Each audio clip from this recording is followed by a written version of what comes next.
assunto central da Bíblia é Jesus, não é dinheiro. Jesus é o mais importante assunto da Bíblia. No Antigo Testamento é tudo direcionado para ele, no Novo Testamento ele nasce, então é tudo em torno dele. Porém, a palavra de Deus nos ensina também várias coisas que são importantes para a gente poder viver aqui na Terra, como sobre relacionamento, como a gente deve criar filhos, como a gente deve se portar no trabalho, e inclusive sobre como a gente deve lidar com o nosso dinheiro. O que a Bíblia diz sobre juntar dinheiro? Se você não me conhece, meu nome é Renata Macedo e hoje vou falar um pouco sobre o que a Bíblia diz sobre juntar dinheiro. No final do livro de Gênesis, a gente vê a história de José. E como todos conhecem, eu acredito que a maioria já conhece, eu já falei sobre José diversas vezes aqui no canal. José, quando se torna governador do Egito, a primeira coisa que ele faz é guardar 20% de tudo que entra. E através desses 20%, resumindo, né, ele consegue fazer com que o Egito se torne uma grande fortaleza. O Egito fica muito rico porque juntou em um momento onde tinha abundância e no momento de escassez eles tinham aquele produto para poder vender. E nisso a gente aprende o quê? Que a gente não deve gastar tudo que a gente ganha. A gente deve guardar um pouquinho sempre, não precisa guardar muito, mas guardar uma parte de tudo que a gente ganha, porque no momento propício lá na frente, você pode precisar desse dinheiro e ele vai estar lá. Ou pode surgir uma boa oportunidade, você fazer um bom negócio e o dinheiro está lá. Quantas vezes a gente já ouviu falar de pessoas que venderam casa porque não queriam mais ficar naquela cidade ou porque perdeu um parente que amava muito, uma mãe, um pai, uma esposa, e não quer mais, aí vende mais barato, vai embora. Aí você pensa, se eu tivesse oportunidade, se eu tivesse aquele valorzinho, às vezes a gente vê preços absurdos. Eu já vi venderem uma casa, tipo assim, um terço do valor do que ela valeria por causa de alguma coisa que aconteceu, a pessoa ficou desgostosa de morar aqui na cidade e quis ir embora. Então, tipo, às vezes pode surgir uma oportunidade dessa na tua vida. Não vamos imaginar que vai acontecer coisa ruim, ou que você vai ficar doente e precisar do dinheiro, ou que você vai perder o carro, alguma coisa assim. Mas vamos imaginar que lá no futuro possa você ter uma oportunidade de fazer um bom negócio. E de onde você vai tirar dinheiro para poder você fazer esse bom negócio se você não juntar hoje?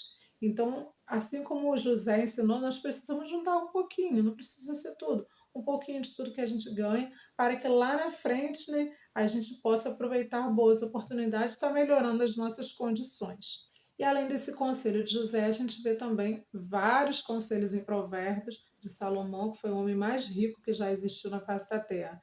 Ele disse em Provérbios 13:11 que quem ajunta aos poucos terá cada vez mais. Ou seja, se você juntar um pouquinho todo dia, todo dia não, né? Dinheiro a gente não junta todo dia. Se você guardar um pouquinho todo mês, lá na frente, né, você vai ter muito mais. Ou seja, é necessário que a gente guarde um pouquinho sempre para que não falte quando a gente precisar ou quando a gente quiser aproveitar uma boa oportunidade.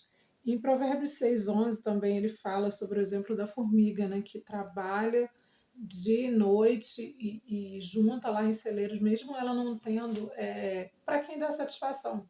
E muitas vezes a gente faz trabalho com uma vontade, onde a gente poderia se esforçar mais para ganhar um pouco mais e ter condições de estar juntando dinheiro para o fato de, para o caso, né, de você lá na frente precisar ajudar alguém que precisa ou quiser aproveitar uma boa oportunidade.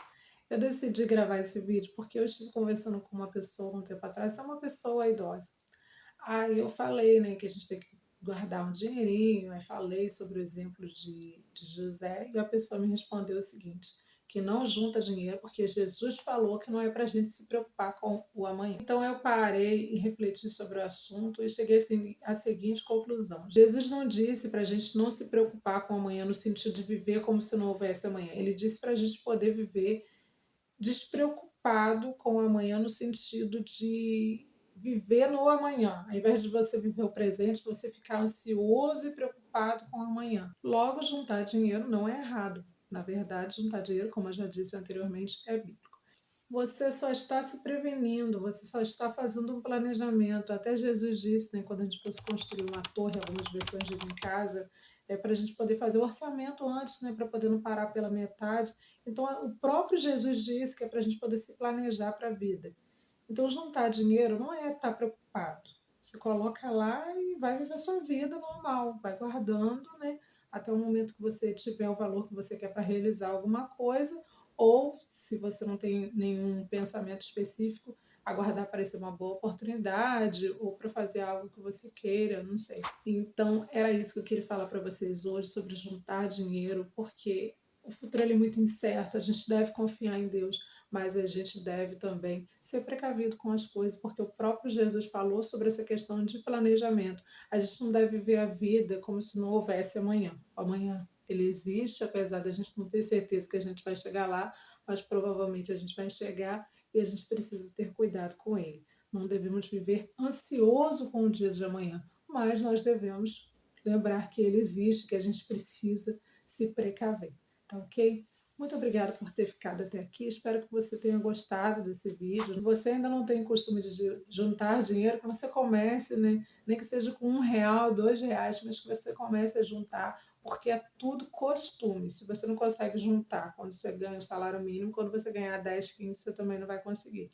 Infelizmente, a gente está no país onde tem muita gente endividada e muitas dessas pessoas que estão endividadas são cristãs. Então, a gente precisa ter esse cuidado de resolver, né, os nossos problemas financeiros à luz da palavra, procurar orar, aprender nos ensinamentos que o Senhor tem através da palavra dele sobre como a gente deve lidar com o nosso dinheiro, porque a Bíblia é o nosso manual de sobrevivência e tudo que a gente precisa aprender está nela. E eu quero finalizar esse vídeo fazendo uma indicação de um livro. Esse livro aqui do pastor Luciano Subirá, Uma Questão de Honra, que fala sobre a gente honrar a Deus com o nosso dinheiro.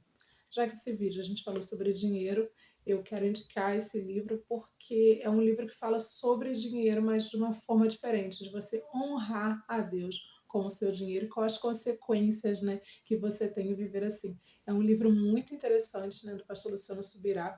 Para você que é casado, eu até sugiro que leiam juntos, né? Aqui meu esposo e eu, a gente lia esse livro junto, ele lia de manhã e eu lia à tarde. Então ele acordava cedo, ele lia a parte dele, eu lia a minha parte à tarde, e a gente ia se acompanhando um ao outro e comentava as coisas. Muito bom. Eu vou deixar um link aqui na descrição, caso você tenha condições de adquirir, para você poder ler esse livro, porque abriu a minha mente assim, sobre várias questões de dinheiro. Porque dentro da igreja tem várias linhas de pensamento diferentes. E uma hora uma pessoa fala uma coisa, outra hora uma pessoa fala outra completamente oposta. E o pastor Luciano Subirá, ele fala as coisas muito dentro da palavra de Deus, à luz da Bíblia. Então é muito interessante a forma que ele explica, então eu super indico esse livro. Aí eu vou deixar o link aqui na descrição caso você queira adquirir, ou você pode adquirir na plataforma que você achar melhor, tá bom? Que Deus abençoe a sua vida. Muito obrigada por ter ficado até aqui. Se você gostou desse vídeo, não esquece do meu like, tá ok? Tchau!